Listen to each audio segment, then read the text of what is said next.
하늘은 잔잔한 회색이었다. 비가 막 그친 오후.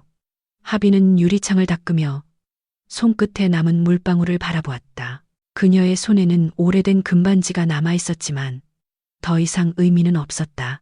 이혼한 지 3년이 지났고 그녀의 집은 늘 조용했다. 아침마다 물을 주는 화분과 한켠에 쌓여있는 도자기 조각들이 그녀의 하루를 채워주었다.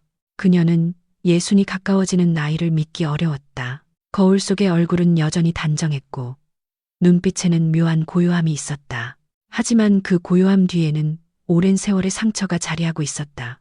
사람들은 그녀를 평온한 사람이라 불렀지만 그 평온은 아픔 위에 세워진 벽에 불과했다. 하비 씨, 내일 전시회에 같이 가요. 후배가 밝게 말했다. 하비는 고개를 저었다. 난 그런데 가면 피곤해. 그러나 후배의 성화에 못 이겨 결국 참석하기로 했다.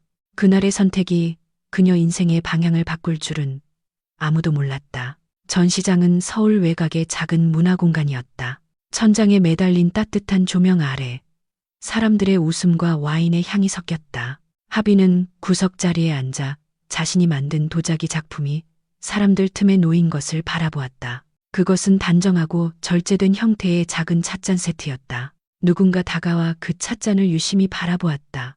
이 작품, 요약색이 아주 독특하네요. 낯선 목소리에 하비가 돌아보니 젊은 남자가 미소를 띠고 있었다. 그의 이름은 민재였다. 짙은 눈썹과 또렷한 눈빛이 인상적이었지만 말투는 부드러웠다. 그는 한국과 베트남을 오가며 사진 프로젝트를 진행하는 예술가였다. 사진으로 도자기의 결을 담아보고 싶어요. 그 말에 하비는 잠시 망설였다.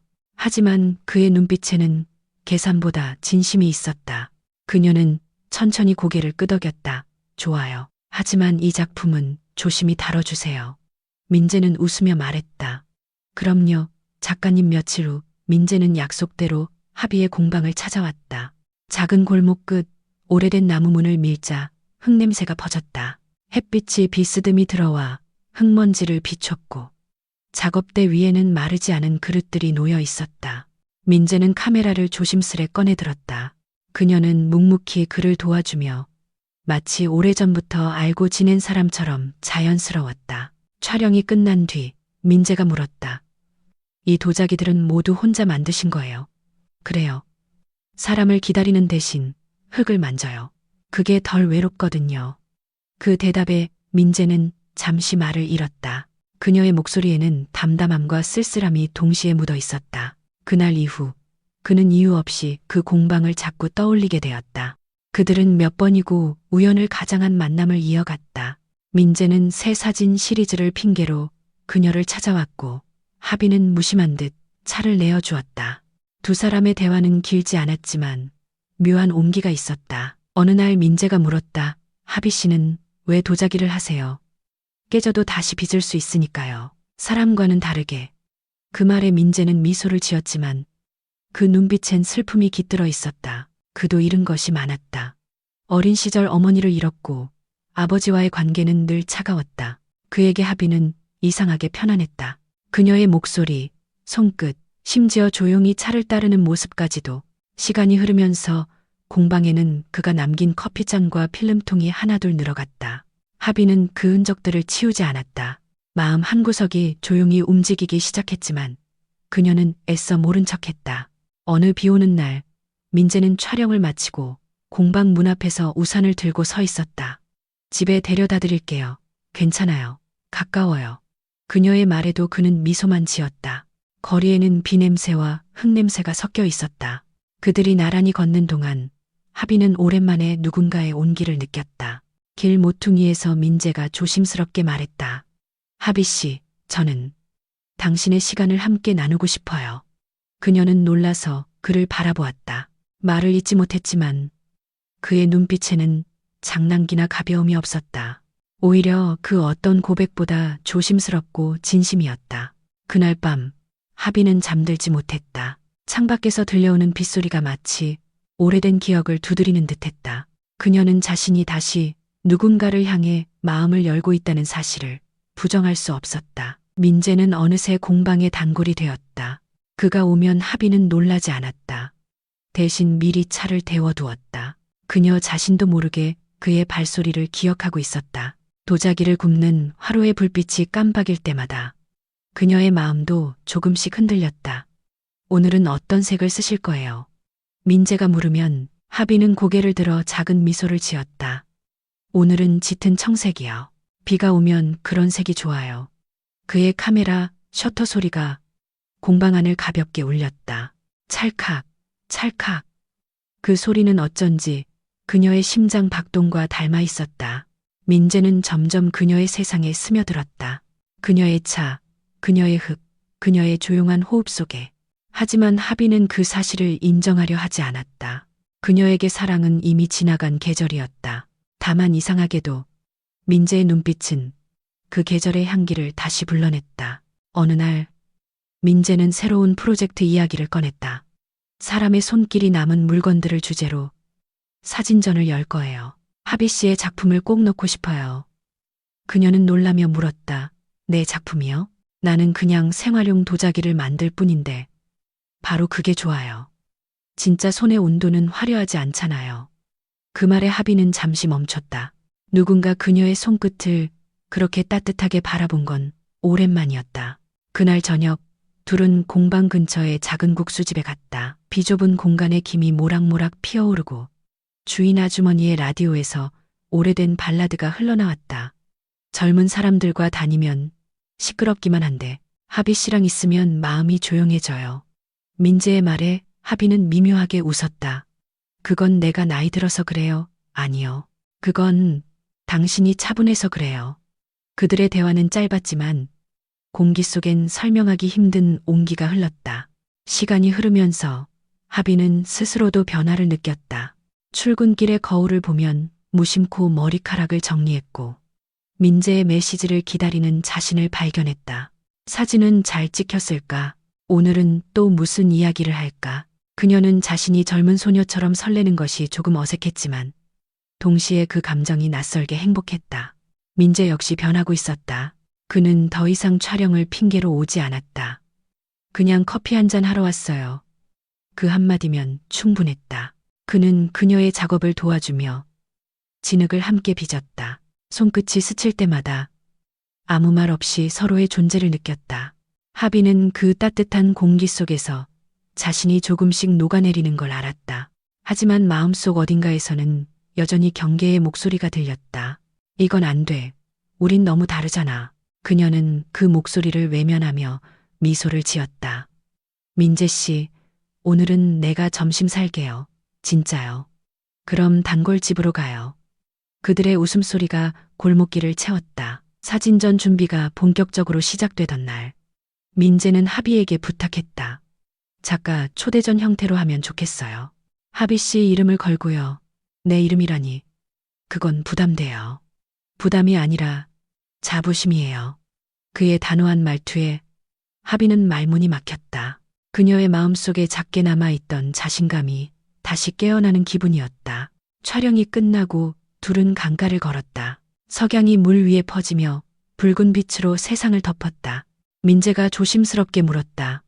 하비 씨는 행복하세요? 그녀는 잠시 생각하다가 답했다. 행복이 뭔지 잘 모르겠어요. 조용하면 그게 행복일까요? 민재는 고개를 저었다. 저는요, 누군가와 그 조용함을 나눌 수 있으면 행복한 것 같아요. 그 말에 하비는 처음으로 눈을 마주치지 못했다. 며칠 뒤 비가 내리던 저녁이었다.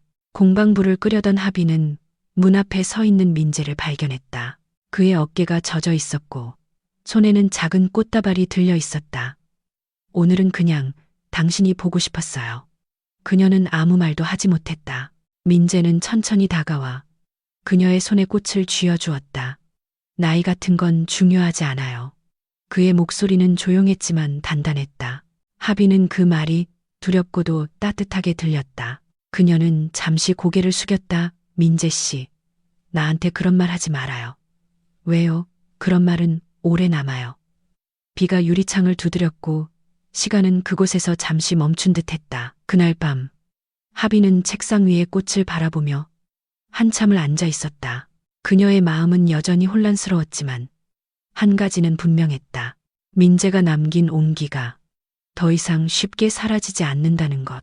사진전이 열린 날, 사람들로 가득 찬 전시장 안에서 민재는 조금 긴장한 얼굴로 작품을 바라보고 있었다. 하비의 도자기와 그의 사진이 나란히 전시된 그 공간은 둘의 시간이 스며 있는 듯 따뜻했다. 사람들은 섬세하다, 감정이 느껴진다고 칭찬했다. 하지만 민재의 마음 한켠에는 묘한 불안이 자리했다. 그는 오늘 이 전시회에 아버지가 온다는 사실을 알고 있었다. 그의 아버지 민호 회장은 미술 후원 사업으로 유명한 인물이었다. 그러나 동시에 보수적이고 완고한 성격으로도 유명했다. 민재는 그가 하비를 어떻게 볼지 두려웠다. 아버지가 도착하자 민재의 어깨가 살짝 굳었다. 이 사람이 네가 말한 작가인가? 그의 시선이 하비를 스쳤다. 하비는 정중하게 인사했다. 처음 뵙겠습니다. 그러나 회장의 표정에는 차가운 기류가 흘렀다.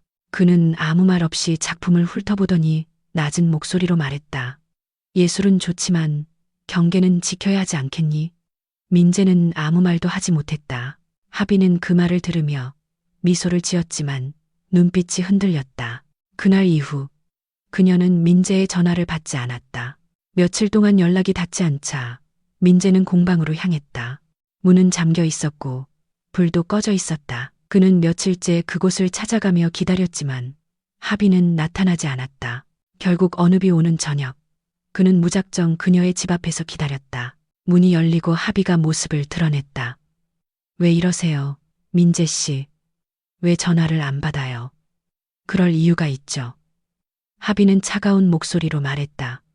당신 아버지가 뭐라고 하셨는지 알아요. 나 같은 사람은 당신 곁에 어울리지 않는데요. 그건 아버지 생각이에요. 그래요. 하지만 나는 그 생각이 틀렸다고 증명할 힘이 없어요. 민재는 한 걸음 다가서며 말했다. 우린 그냥 서로를 좋아할 뿐이에요. 그게 죄예요. 하비는 고개를 숙였다. 민재 씨. 나는 다시는 누군가 때문에 상처받고 싶지 않아요. 그녀의 목소리는 작았지만 단단했다. 민재는 더 이상 말을 잇지 못했다. 비가 다시 내리기 시작했고 두 사람 사이의 공기에는 차가운 침묵만 남았다. 그날 이후 민재는 점점 지쳐갔다. 촬영 일정도 손에 잡히지 않았고 밤마다 공방 앞을 서성이며 불 꺼진 창문을 바라보았다. 그에게 하비는 단순한 사랑이 아니라 삶의 중심이었다. 그러나 그 중심이 흔들리자 세상이 회색으로 변했다. 한편 하비 역시 고통스러웠다. 그녀는 도자기를 빚으며 민재의 얼굴을 떠올렸다. 흙이 손끝에서 부서질 때마다 마음도 함께 무너지는 듯했다. 이건 옳은 일일까? 그녀는 수없이 되묻지만 답을 찾지 못했다. 사랑이란 언제나 이유보다는 용기가 먼저 필요하다는 걸 알면서도 그 용기를 내기엔 세월이 너무 길었다. 그녀는 스스로를 달랬듯 속삭였다. 괜찮아. 혼자였던 게 익숙하잖아. 그러나 그 말 뒤에는 늘 그리움의 그림자가 길게 따라붙었다. 어느 날 공방 문 앞에 낯선 우편 봉투가 놓여 있었다. 보낸 사람은 없었지만 안에는 오래된 사진 한 장이 들어 있었다. 사진 속에는 젊은 시절의 하비와 한 한국인 여성이 함께 웃고 있었다. 그녀의 이름은 서연. 하비의 대학 시절 친구였다. 하비는 순간 손이 떨렸다. 그녀는 서연과 오랜 세월 연락이 끊긴 상태였다. 하지만 더 놀라운 건 그 옆에 있는 서연의 아이였다. 사진 뒤에는 짧은 글이 적혀 있었다. 그 아이의 이름은 민재야. 혹시 기억하니? 하비는 숨이 막혔다. 그녀는 민재가 어린 시절 어머니를 잃었다고 했던 말을 떠올렸다. 설마 그 아이가? 머릿속이 하얘졌다. 30년 전 한국에서 친구와 함께 보냈던 그 시절이 다시 떠올랐다. 그리고 그녀의 가슴은 차갑게 얼어붙었다. 그날 밤 하비는 잠 한숨도 자지 못했다. 책상 위에 사진을 올려놓고 손끝으로 천천히 어머니의 얼굴을 따라 그렸다. 민재의 얼굴과 너무도 닮아 있었다. 눈매, 미소, 그리고 온화한 기운까지. 그녀의 심장이 크게 뛰었다. 모든 조각들이 하나로 맞춰지고 있었다. 그녀는 다음날 아침 한국의 옛 지인을 찾아 이메일을 보냈다. 혹시 서연의 아들에 대해 아는 게 있나요? 며칠 후 돌아온 답장은 짧았다.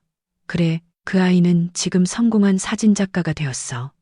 이름은 민재. 너도 알고 있을 거야. 하비는 손에서 핸드폰을 떨어뜨렸다. 세상이 잠시 멈춘 듯 했다. 그녀는 조용히 속삭였다. 운명은 왜 이렇게 잔인할까? 그 순간 그녀의 눈에서 한 줄기 눈물이 흘렀다. 사랑은 피어났지만 이제 그 사랑은 과거의 그림자와 얽혀 있었다. 그리고 그녀는 알고 있었다. 이제부터는 단순히 마음의 문제가 아니라 운명과 맞서는 싸움이 시작된다는 것을. 하비는 그날 이후 하루도 마음이 편한 적이 없었다. 잠을 청하려 해도 눈을 감는 순간 민재의 얼굴과 서연의 얼굴이 겹쳐졌다. 그녀는 공방 한쪽에 놓인 전화기를 바라보다가 결국 전화를 걸었다. 정희 씨, 혹시 서연 언니 가족 소식 알죠? 오랜 친구의 목소리가 수화기 너머로 떨렸다. 하비야. 그 얘길 왜 이제야 묻니? 정희의 말은 느리고 조심스러웠다. 서연은 오래전에 세상을 떠났어. 남편 집안에서 버림받고 혼자 아들을 키웠지. 그 아이 이름이 민재였어. 그녀의 가슴이 철렁 내려앉았다. 모든 게 너무 분명해졌다. 그 아이가 바로 지금의 민재였다. 하비는 손에 쥔 수화기를 천천히 내려놓았다. 공방 안에 공기가 무겁게 가라앉았다. 그녀는 두 손으로 얼굴을 감싸며 숨을 내쉬었다. 세상에, 우리가 어떻게 이런 인연이. 눈물이 조용히 떨어졌다. 그녀는 며칠 동안 작업을 멈췄다. 도자기의 흙은 말라가고 공방은 점점 먼지로 덮였다. 그러던 중 민재가 찾아왔다. 그의 얼굴에는 걱정이 가득했다. 왜 이렇게 연락이 안 돼요? 사진전 이후로 계속 피하시잖아요. 하비는 그를 똑바로 바라보지 못했다. 민재 씨, 우리 잠시 거리 두는 게 좋겠어요. 왜요? 아버지 때문이에요. 그녀는 고개를 저었다. 아니요. 그보다 훨씬 복잡한 문제예요. 복잡하다니 무슨 뜻이에요? 그의 목소리가 높아졌다. 하비는 잠시 망설이다가 낮게 말했다. 당신 어머니를 알고 있었어요. 민재는 순간 말을 잃었다. 뭐라고요? 옛날에 내가 한국에 있을 때 서연이라는 친구가 있었어요. 그분이 바로 당신 어머니예요. 공방 안의 공기가 얼어붙었다. 민재의 표정이 천천히 굳어갔다. 그럼 당신은 어머니를 알고 있었단 말이에요. 하비는 고개를 끄덕였다. 우린 정말 가까운 친구였어요. 민재는 아무 말 없이 자리에 앉았다. 그녀의 말이 믿기지 않았다. 그의 기억 속 어머니는 늘 희미했고 사진 몇 장이 전부였다. 그런데 지금 눈앞의 여자가 그 시절을 함께했던 사람이라니. 어머니가 어떤 분이셨는지 기억나요. 그의 목소리는 어린아이처럼 떨렸다. 하비는 조용히 고개를 끄덕였다. 항상 밝고 사람을 잘 웃게 만드는 사람이었어요. 하지만 사랑 때문에 많이 울었죠. 그녀의 눈에 눈물이 고였다. 그때 그녀는 아이를 임신했는데 그 사실을 숨기고 도망치듯 떠났어요. 민재는 손을 꽉 쥐었다. 그의 눈가에도 눈물이 맺혔다. 그럼 아버지는? 하비는 잠시 침묵했다가 말했다. 당신 아버지예요. 서연 언니가 사랑했던 사람은 지금의 민호 회장이에요. 민재의 얼굴이 굳어졌다. 말도 안 돼. 그럼 아버지가 어머니를 버렸다는 거예요. 그녀는 조용히 고개를 끄덕였다. 그 일로 서연 언니는 모든 걸 잃었어요. 민재는 혼란스러웠다. 집으로 돌아가는 길, 그의 머릿속은 수많은 질문으로 가득했다. 그는 아버지에게 전화를 걸었다. 아버지, 어머니 이야기 좀 해주세요. 잠시 정적이 흘렀다. 누가 그 얘기를 했니? 하비 씨요. 그 이름이 언급되자 아버지의 숨소리가 거칠어졌다. 그 여자는 널 속이고 있어. 그 과거는 건드리지 말라고 했잖니. 속이는 게 아니라 진실을 말한 거예요. 민재의 목소리가 높아졌다. 아버지는 어머니를 버렸어요. 그래서 어머니가 혼자 저를 키웠잖아요. 그건 내가 선택한 게 아니었다. 민호의 목소리가 낮아졌다. 그녀의 집안이 반대했어. 난 결국 회사와 가족을 지키기로 했지. 그게 내 인생의 가장 큰 죄야. 그의 말이 끝나자 전화기 너머로 긴 침묵이 흘렀다. 민재는 더 이상 아무 말도 하지 못했다. 세상이 완전히 뒤집힌 듯한 기분이었다. 그날 밤 민재는 하비의 공방 앞에 다시 섰다. 문을 열자 그녀가 조용히 앉아 있었다 확인했어요. 아버지가 정말 어머니를 버렸대요. 그녀는 고개를 들지 않았다. 미안해요. 민재 씨. 이런 진실을 말해야 해서. 아니요. 오히려 감사해요. 이제야 모든 게 이해돼요. 그는 잠시 침묵하다가 그녀를 바라보며 말했다. 그래서 이제 어떻게 하죠? 이제 우린 뭘 해야 할까요? 하빈은 고개를 숙였다. 모르겠어요. 우리의 만남은 아마 서연 언니가 하늘에서 맺어준 인연 같기도 해요. 하지만 동시에 그녀의 상처를 다시 여는 일일지도 몰라요. 민재는 천천히 고개를 저었다. 그건 상처가 아니라 연결이에요. 우린 그걸 풀어줘야 해요. 그의 말에 하빈은 눈을 감았다. 눈물이 흐르고 있었지만 그 안에는 슬픔과 함께 묘한 평온함이 있었다. 그녀는 느꼈다. 이제 이 사랑은 단순한 감정이 아니라 두 세대의 미완의 인연을 완성하는 길이라는 것을. 봄의 끝자락. 바람은 따뜻했고 하늘은 눈부셨다. 하빈은 공방문을 열며 깊게 숨을 들이마셨다. 겨우내 멈춰있던 손끝이 다시 움직이기 시작했다. 그녀는 새흙을 꺼내 천천히 반죽했다. 손바닥에서 전해지는 촉감은 이상하게도 위로 같았다.